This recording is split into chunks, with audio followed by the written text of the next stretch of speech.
Hi everyone! Welcome back to my channel! So ngayon sa videong ito, pag-uusapan natin ang tungkol sa mga serial killers. Akala nyo ba lalaki lang ang mga serial killers? Well, ikukwento ko sa inyo ang tungkol sa pinakaunang babaeng naging serial killer.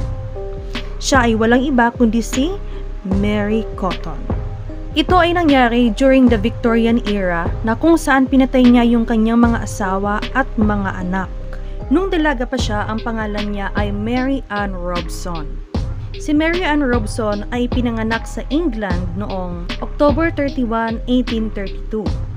Ang kanyang ina ay si Margaret at yung kanya namang tatay ay si Michael Robson. Meron siyang kapatid na babae na ang pangalan ay Margaret na ipinanganak noong 1934, ngunit nabuhay lamang siya ng ilang months tapos namatay na. Meron din siyang isang kapatid na lalaki na si Robert na ipinanganak noong 1835. Si Mary Ann Robson ay nabinyagan noong November 11 sa St. Mary's, West Rainton. At during sa kanyang trial, nung siya daw ay napaka-religious at palagi nag-a-attend sa kanilang simbahan. Nung 8 years old pa lamang siya, namatay yung kanyang ama dahil nahulog sa minahan. At dahil sa pagkawala ng kanyang ama, sila ay naghirap. Yung pamilya niya ay naghirap. Noong 1852, napangasawa niya si William Mowbray. Si William ay yung kanyang unang asawa. Nagkaroon sila ng mga anak na kung saan karamihan sa kanilang mga anak ay namatay dahil sa gastric fever o ano pang mga sakit sa tiyan, ganon. Basta mga related sa tiyan. So, ang ginagawa dito ni Mary Cotton, pumapatay siya para makolek niya yung insurance policy. Halimbawa, insurance policy ng kanyang mga asawa, ng kanyang mga anak. Paano ba siya pumapatay? So, ang ginagawa niya, nilalason niya yung mga tao na gusto niyang patayin through arsenic poisoning.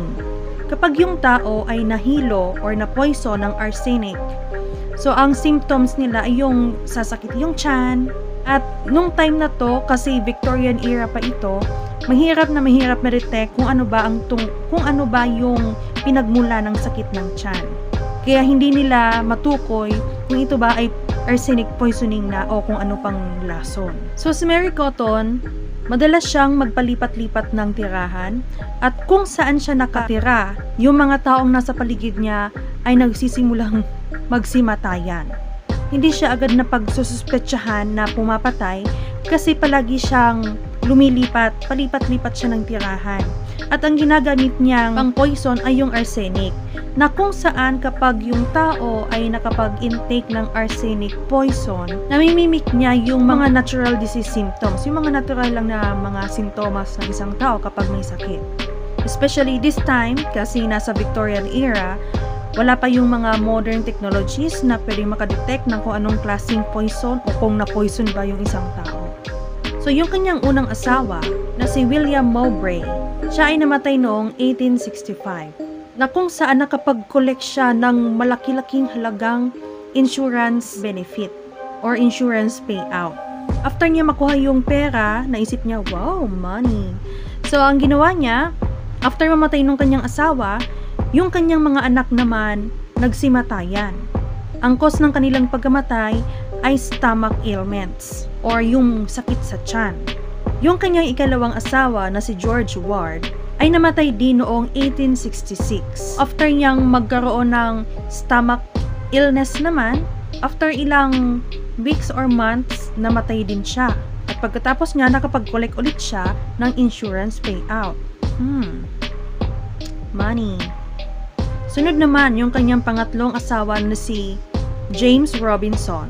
Siya ay nakaligtas, hindi siya namatay. Kasi napansin niyang may kakaiba kay Mary, yung kanyang asawa, kasi pinipilit siya na mag-apply ng insurance policy.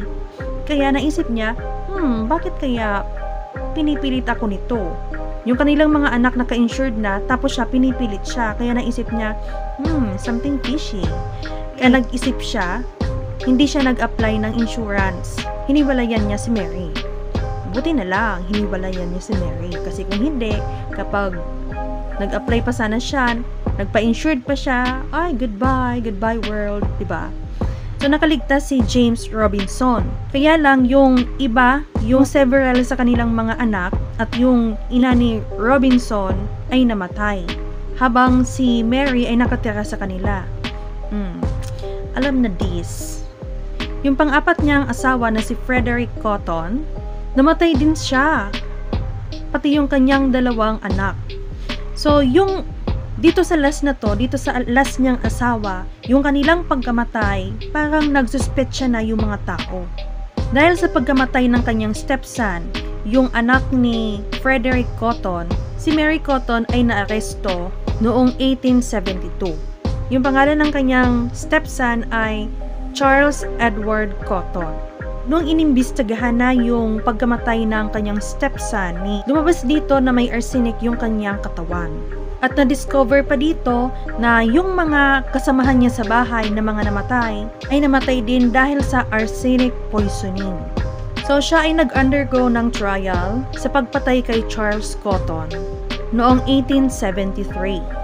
So kahit na ang kaso niya lang ay doon sa paglason niya sa kanyang stepson na si Charles, maraming tao din yung naniwala na yung mga pagkamatay ng kanyang mga anak, ng kanyang mga asawa at iba pa na tao na malapit sa kanya ay dahil din sa paglason niya gamit ang arsenic.